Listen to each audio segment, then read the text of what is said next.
Ces jours derniers, nous avons eu à dénoncer le comportement intolérable d'une infime minorité du monde orthodoxe à l'égard des femmes. L'idée d'une ségrégation, d'une séparation telle que la femme est récusée dans sa dignité première, nous est apparue insupportable.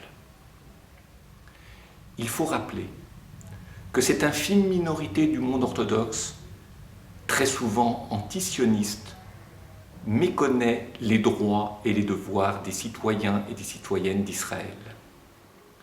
Mais il nous appartient aujourd'hui de situer ce problème dans un ensemble plus large et tous ensemble de mettre l'accent dans l'éducation que nous donnons à nos enfants, à nos élèves, aux membres de nos communautés, à nos cadres rabbiniques, de mettre l'accent sur le respect dû aux femmes. Et cela passe par plusieurs initiatives auxquelles je suis pour ma part très attaché.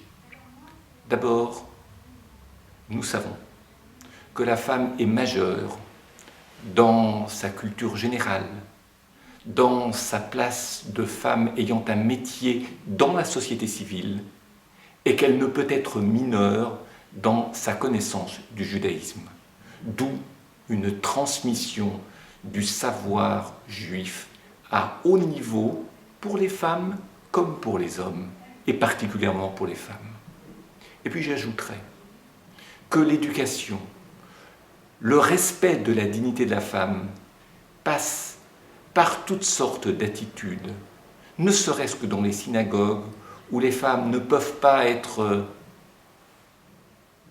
replacées très en arrière, dans des sortes de poulaillers, pardonnez-moi l'expression, où elles n'entendent que très mal, voient très mal ce qui se passe.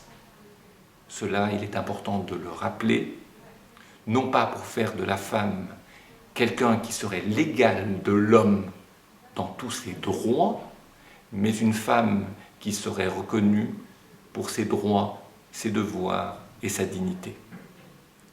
Qu'il me soit permis d'ajouter enfin que ce que nous disons là a ses implications aussi dans la manière dont sont traités les divorces, lorsque des femmes attendent très longtemps leur guette et qu'elles ne peuvent recevoir, de par la volonté du prince, quelque chose qui devrait être un dû et non pas une contrainte, encore moins une violence et certainement pas une souffrance. J'espère que tous ces problèmes, demain, n'existeront plus. J'invite la communauté juive de France à accomplir tous les efforts nécessaires pour récuser ces poches de pauvreté affective et de manque d'éducation. Je m'y engage et j'invite la communauté juive de France à être l'honneur du judaïsme dans le monde.